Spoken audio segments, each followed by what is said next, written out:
আসসালামু আলাইকুম। আমরা আজকে এই অঙ্কটা সমাধান করব। দেখেন, এখানে একটি ছাগল 8% ক্ষতিতে বিক্রয় করা হলো। ছাগলটি আরো 800 টাকা বেশি মূল্যে বিক্রয় করলে 8% লাভ হতো। ছাগলটির ক্রয় মূল্য নির্ণয় করো। তাহলে এখানে আমাদের এই অঙ্কে দেখতে হবে একটি ছাগল 8% ক্ষতিতে বিক্রয় করা হলো। তাহলে এখানে 8% ক্ষতিতে বিক্রয় করছে, আর এখানে 8% লাভে বিক্রয় করছে। তাহলে আমাদের একটা সূত্র মনে রাখতে হবে যে এখানে দুইটা বিক্রয় মূল্য দেওয়া আছে। তাহলে দুইটা বিক্রয় মূল্য দেওয়া থাকলে অবশ্যই দুইটা বিক্রয় মূল্যের পার্থক্য নির্ণয় করতে হবে, কারণ এখানে আমাদের ছাগলটি আরো 800 টাকা বেশি মূল্যে, 800 টাকা বেশি মূল্যে। তাহলে 800 টাকা বেশি মূল্যে বলছে, যেসব এ ধরনের অঙ্ক দেখবেন যে 800 টাকা বেশি আর এখানে দুইটা পার্সেন্টেজ দেওয়া আছে। তাহলে আগে দুইটা পার্সেন্টেজের মান আগে আমাদের কি করে নিতে হবে, বের করে নিতে হবে। বের করে আমাদের এই যে বেশি, এই বেশিটা আমাদের বের করতে হবে। তো এখন আমরা অঙ্কটা সলভ করি। তাহলে 8% ক্ষতিতে বিক্রয় মূল্য, তাহলে 8% ক্ষতিতে বিক্রয় মূল্য,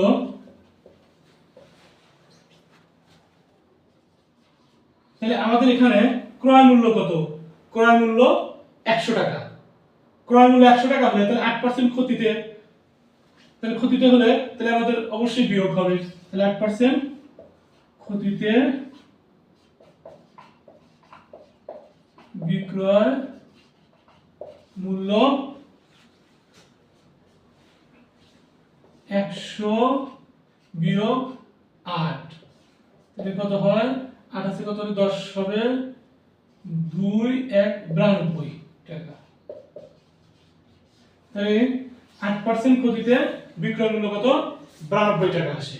আর আমাদের এখানে কিন্তু ক্রয় মূল্য কত? 100 টাকা, কারণ এখানে ক্রয় মূল্য দেওয়া নাই। আর ক্রয় মূল্য না দেওয়া থাকলে ক্রয় মূল্য সবসময় কত হয়?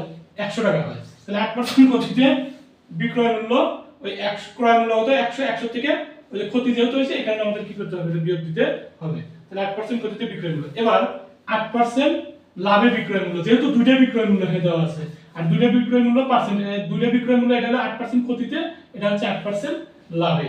তাহলে দুইটা বিক্রয় মূল্য দেওয়া থাকলে কি বলছিলাম? দুইটা বিক্রয় মূল্য দেওয়া থাকলে দুইটা বিক্রয় মূল্যের পার্থক্য নির্ণয় করতে হবে। আবার এখানে দেখেন বেশি দেওয়া আছে, 800 টাকা কি বেশি, এই দিকে খেয়াল রাখতে হবে। 800 টাকা কি বলছে? বেশি বলছে। তাহলে এই এখন আমি 8% লাভে বিক্রয় মূল্য বের করব। দেখেন 8% লাভে,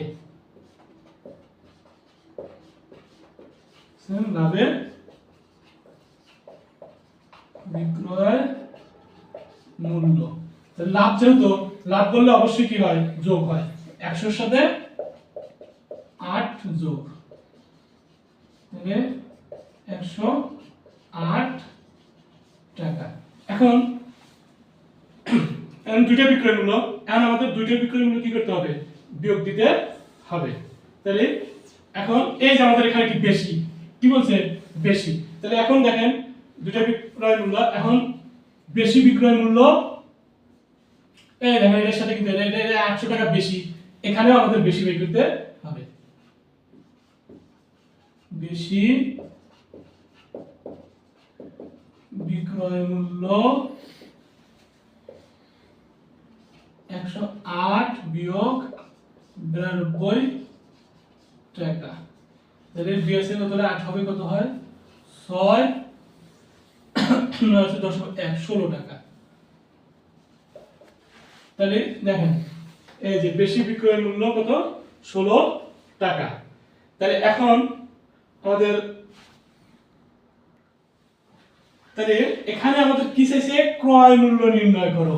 তাহলে ক্রয় মূল্য, আর আমাদের ক্রয় মূল্য দেওয়া না থাকলে ক্রয় মূল্য সবসময় কত হয়? 100 হয়।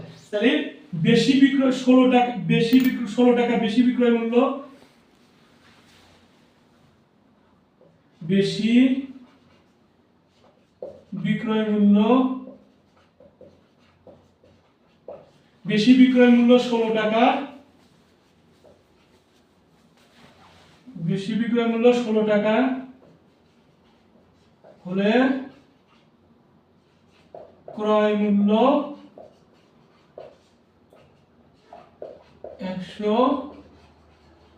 টাকা। এই যে আমাদের ক্রয় মূল্য এসেছে, তাহলে বেশি বিক্রয় মূল্য 16 টাকা হলে ক্রয় মূল্য কত? 100 টাকা। তাহলে এখন বেশি বিক্রয় মূল্য 1 টাকা হলে ক্রয় মূল্য 100 ভাগ কত? 16। আবার তাহলে আমাদের এখানে কি এই যে আরো 800 টাকা বেশি, তাহলে আমি বেশি এই যে বেশি বিক্রয় মূল্য 16 টাকা হলে ক্রয় মূল্য 100 টাকা, বেশি বিক্রয় মূল্য 1 টাকা হলে ক্রয় মূল্য এই যে 1, তাহলে অবশ্যই 1 টাকা এবার কম কম হলে কি হয়? ভাগ হয়। তাহলে 100 ভাগ কত? 16।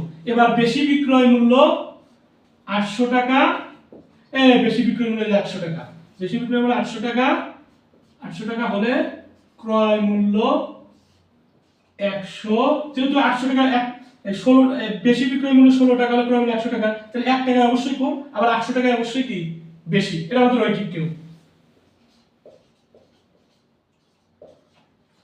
এখন আমাদের এটা কাটাকাটি করলে হয় কত? দেখেন 16 কে ডাইরেক্ট কাটলাম, 16 কে 16, 5 16 80, আর এই শূন্যটা দিলাম, তাহলে 50 আর এখন 100, এখন আর তো নিচে কিছু নাই, আর উপরে উপরে কি হয়? গুণন হয়। তাহলে 100 আর 50 গুণন করলে হয় কত? 5000। তাহলে আমাদের ক্রয় মূল্য বাড়াইলো কত? 5000। আশা করি এই ধরনের অঙ্ক অনেক চাকরির পরীক্ষায় আসে। আর এই অঙ্কটা হচ্ছে গিয়ে ক্লাস 8 এর, কিন্তু এটা চাকরি পরীক্ষা, অনেক চাকরি পরীক্ষায় এই ধাঁচের অঙ্কগুলো আসে। এই ধাঁচের অঙ্ক সলভ করার একটা পদ্ধতি, এখানে দেখতে হবে কয়টা বিক্রয় মূল্য দেওয়া আছে? 2টা বিক্রয় মূল্য দেওয়া আছে। আর এটা কি দেওয়া আছে? এই যে বেশি দেওয়া আছে। তাহলে অবশ্যই 2টা বিক্রয় মূল্যের পার্থক্য বাই করলেই এই বেশির মান পাওয়া যায়। আর বেশির মান যে সময় পাওয়া যায়, বেশির মান যে সময় পাওয়া যাবে, সেই সময় আমাদের এই অঙ্ক ঐকিক নিয়মের মাধ্যমে সলভ করতে হবে। আশা করি এই ধরনের অঙ্ক আরো আপনারা পাবেন। আমাদের চ্যানেলটা সাবস্ক্রাইব করে রাখেন, এই ধরনের অঙ্ক আরো অনেক পাবেন।